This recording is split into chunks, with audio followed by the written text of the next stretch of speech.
It's a great pleasure to call Apsana Begum to make her maiden speech. Thank you, Madam Deputy Speaker, for calling me to make my maiden speech in this important debate. I would like to start by paying tribute to my predecessor, Jim Fitzpatrick, for his hard work and for the longevity of his public service. Jim was a firefighter before he was elected to Parliament, and such is his legacy that when I arrived at Westminster, one of the clerks here mentioned to me that he had lent his expertise in fire safety towards this House's restoration and renewal plans. I suppose you could say, once a firefighter, always a firefighter, and I wish him well in his retirement. Madam Deputy Speaker, some of my other East End predecessors include Labour Party giants such as George Lansbury. As we debate International Women's Day, the origins of which are rooted in working class history and honours the 1908 garment workers' strike in America, I want to pay tribute to the rich history of women's struggles for social justice in my constituency, Poplar and Limehouse. And given that George Lansbury resigned to stand for re-election on a Votes for Women platform, I like to think he would have approved. I hail from the great East End, where there is a proud working-class tradition and history for standing up for our rights, where low-paid women workers have so often been at the forefront of developing trade unionism, where Sylvia Pankhurst and the East London Federation of Suffragettes were explicit in their socialism, advocating a self-organised movement and demanded much more than just charity. They demanded political rights.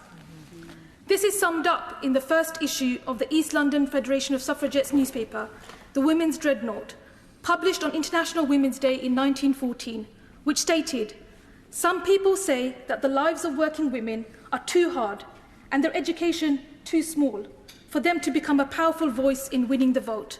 Such people have forgotten their history." But we are not such people in Poplar and Limehouse. We remember women like Minnie Lansbury, who was elected to Poplar Council in 1921 and was jailed along with 5 other women for refusing to charge full rates for her poorest constituents. We remember the role of women in the Battle of Cable Street, where the local Jewish community, along with so many others, stood up to Oswald Mosley and his fascists. And we honour the women who took command during the Second World War air raids, sending for the fire and rescue services and seeing about people being clothed and fed. From the late 1960s onwards, racism was so prevalent locally that Asian and black people were frequently attacked, and women were so often unable to walk the streets for fear of their safety. Alliances between different communities and other racist organisations were built in resistance. By the 1980s, there were at least 2 Bengali women's groups in Tower Hamlets, offering women social, religious and cultural activities that were instrumental in encouraging Bangladeshi women to take an active role in the area. After a British National Party councillor was elected on the Isle of Dogs, a coalition of women from diverse backgrounds formed a group, Women Unite Against Racism, as part of the wider anti-racist and anti-fascist campaign that drove the BNP out of Tower Hamlets in the 1990s. In the words of another one of my predecessors, Mildred Gordon, "Eastenders are proud people. They are fighters. They fought Mosley in Cable Street. They knew how to unite, community side by side with community, against the people who were attacking them. They stood firm during the war, and they will stand firm against attacks on their way of life today." It is in this tradition of socialism, community solidarity and action that I now address the Chamber today, having been the first British Bangladeshi woman elected as Secretary of the Tower Hamlets Labour Party and now the first hijab-wearing Member of Parliament. Like many of my colleagues in Parliament, my personal journey hasn't been easy, but I am proud of my party's record on progressing women's rights and fighting for equality, and I look forward to being part of taking this further. The truth is, there is so much more to be done. Poplar and Limehouse has a high percentage of people from ethnic minority backgrounds, and we know better than most that we must never again embark on illegal wars and imperialism, but instead adopt a progressive, outward-looking global view, driven by social justice, solidarity and human rights. Now, as someone who has first-hand experience of the rise of Islamophobia over the past decades, it is alarming that racism, Islamophobia and anti-Semitism in particular are growing. And while the government continues to use divisive politics, which has culminated in the hostile environment for migrants that led to the Windrush scandal, we know that the fight for justice and change is not over.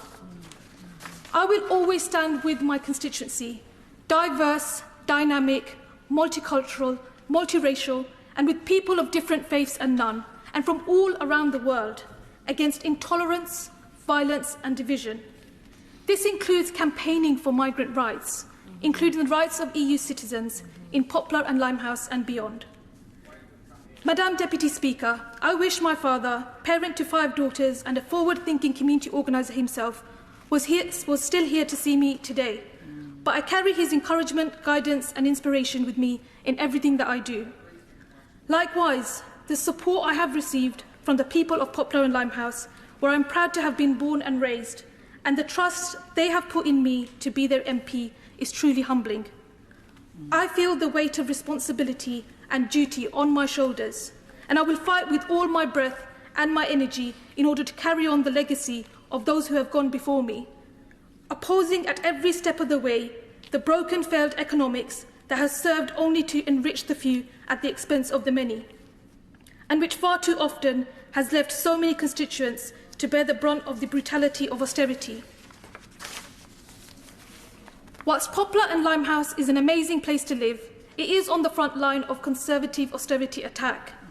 Local government and the vital public services they provide have been undermined by these cuts that have been hitting the poorest hardest, leading to the loss of key services.